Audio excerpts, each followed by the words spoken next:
What's going on, guys, and welcome back to another video, and welcome to your stimulus package update and daily news report for Tuesday, March 1st.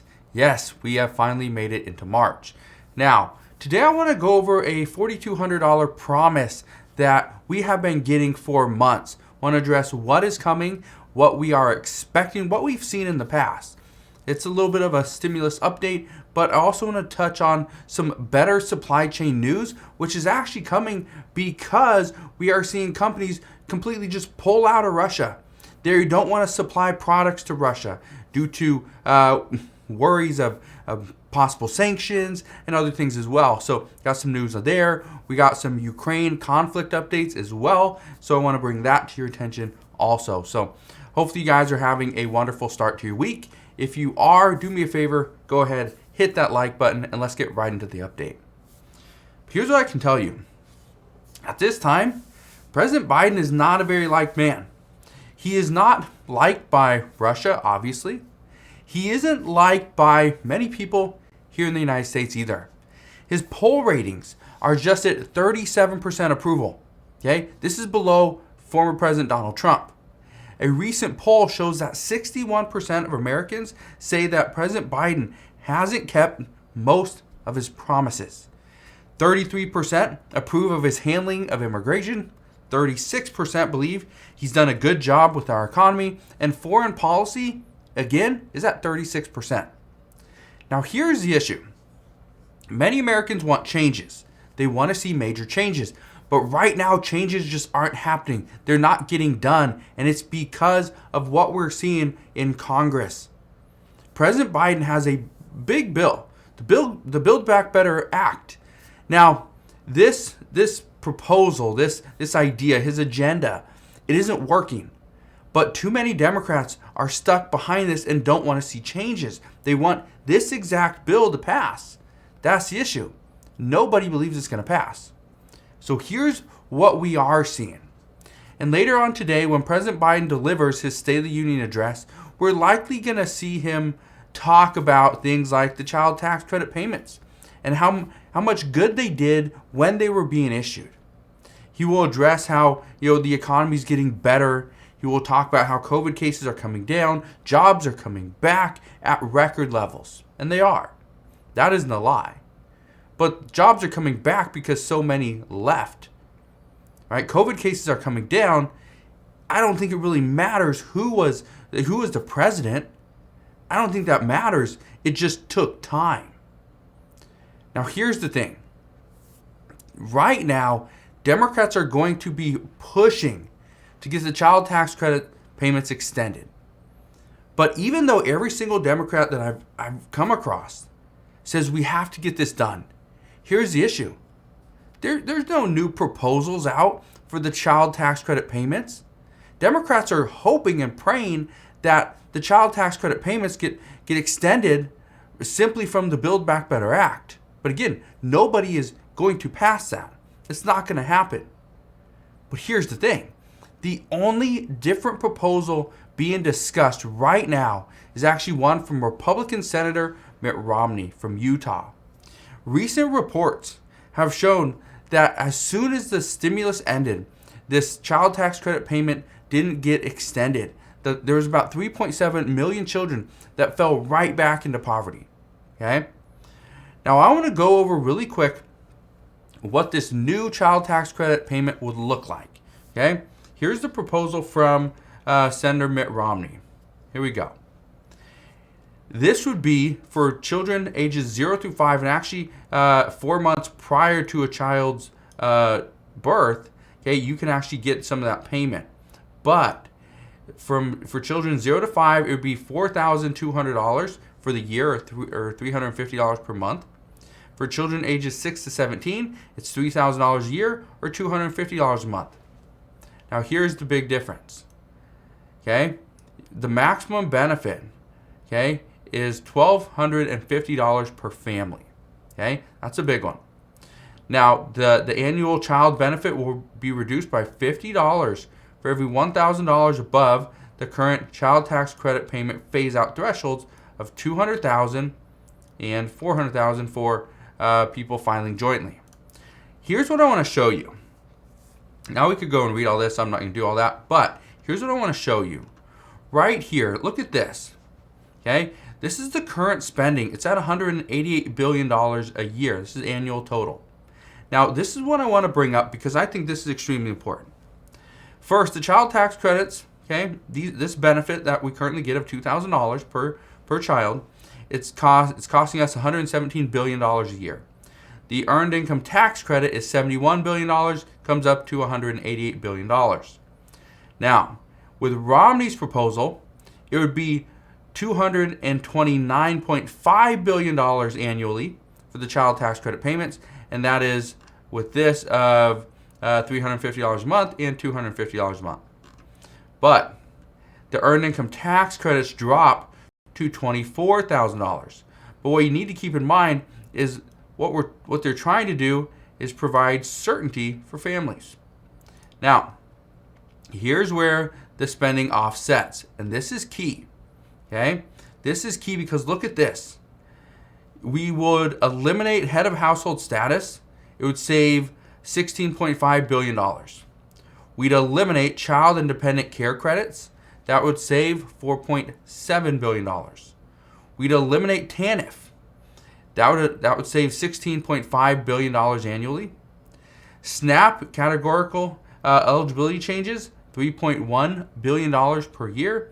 And eliminate the SALT tax deduction completely, which is something that Democrats, Chuck Schumer, Nancy Pelosi, others are actually pushing for.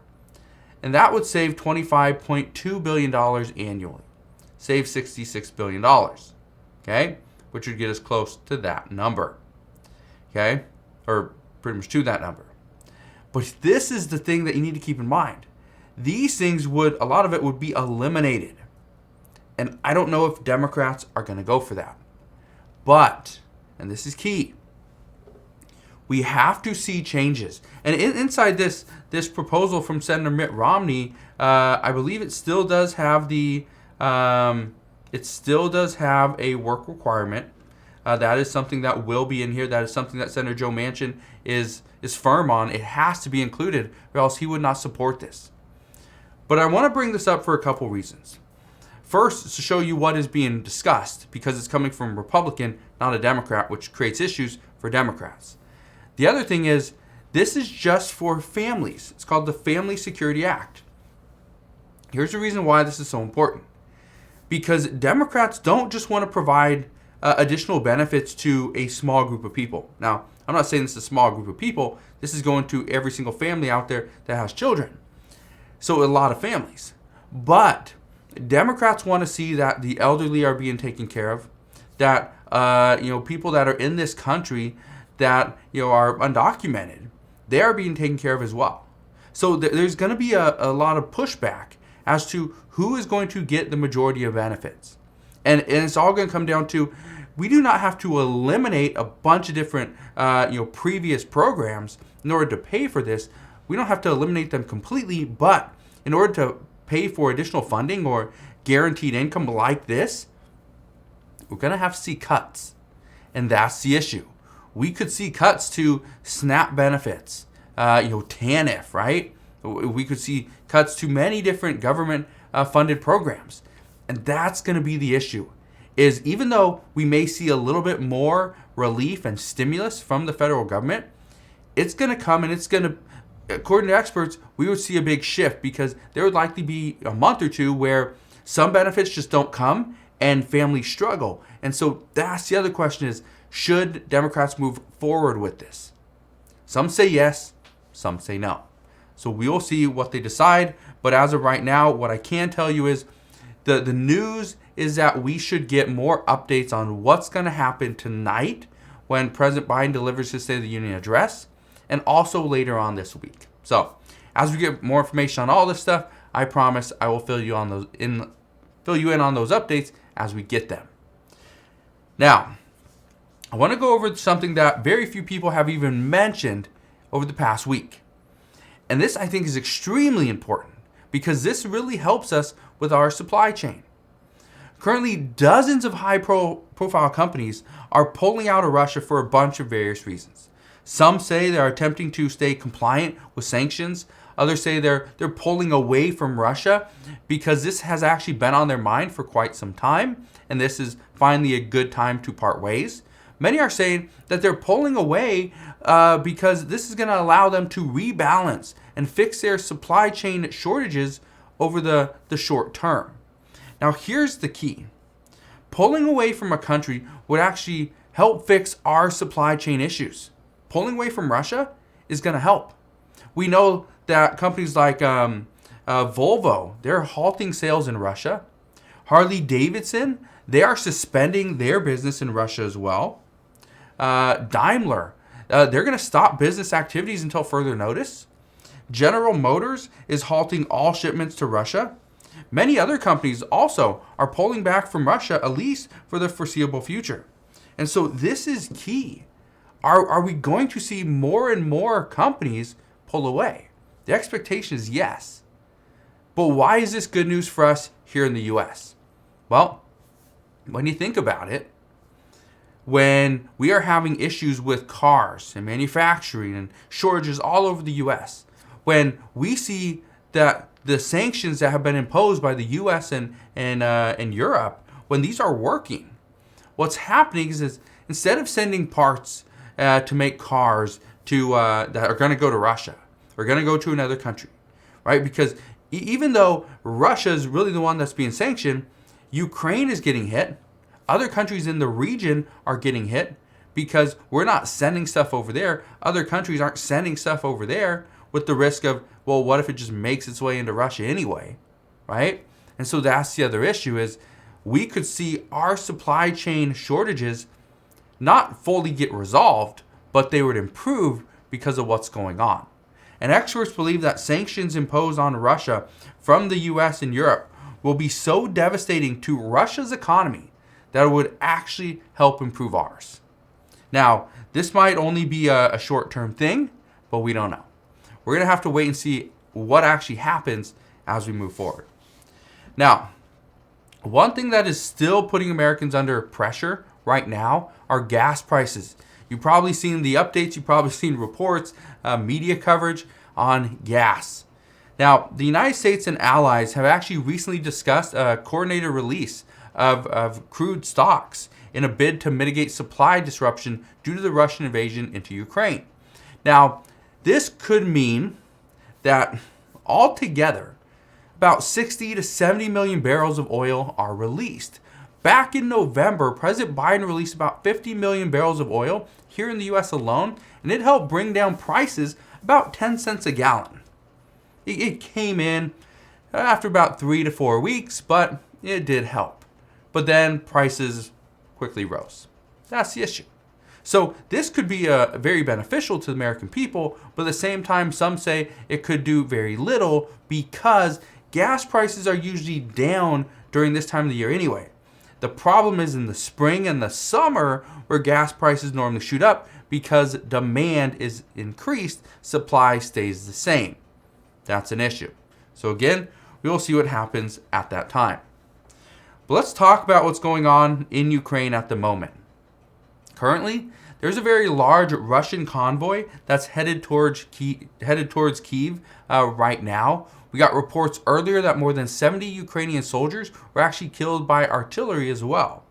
Now, we know that the U.S. isn't going to send in troops into Ukraine because they do not want to make it seem like the U.S. is pushing ourselves into a war with Russia. That's not what we want. But at the same time, we're also seeing reports from out of Ukraine that American citizens and Canadian citizens have actually headed over there to help fight alongside Ukrainians. That's pretty big. Okay? People are just going over and enlisting, whether you are a Ukrainian or not, whether you're from one of the surrounding countries or not.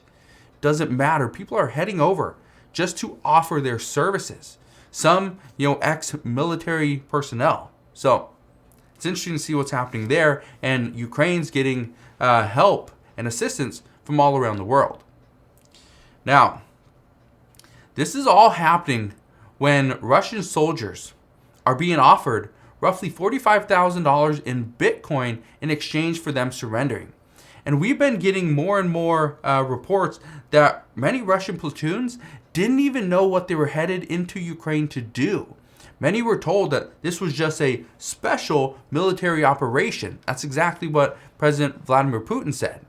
But they didn't realize that their assignment was to take over cities, kill Ukrainian troops and citizens, and potentially capture the Ukrainian president. Nobody predicted that. So many of them are actually surrendering out of fear and respect, which is interesting. So we're going to see what's happening over in Russia and Ukraine later on. But right now, there's a lot of talks that, yes, we are not going to see this issue get resolved. The talks, the discussions, whether or not Russia was going to have a ceasefire. Well, that's what Ukraine asked for, and it hasn't been done. So right now, the discussions between the two parties hasn't been working.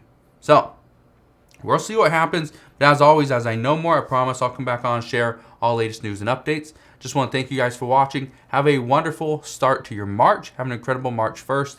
If you have any questions whatsoever, you can always ask your questions down in the comment section below. Again, thank you guys for watching. Consider subscribing, and I'll see you guys on the next one.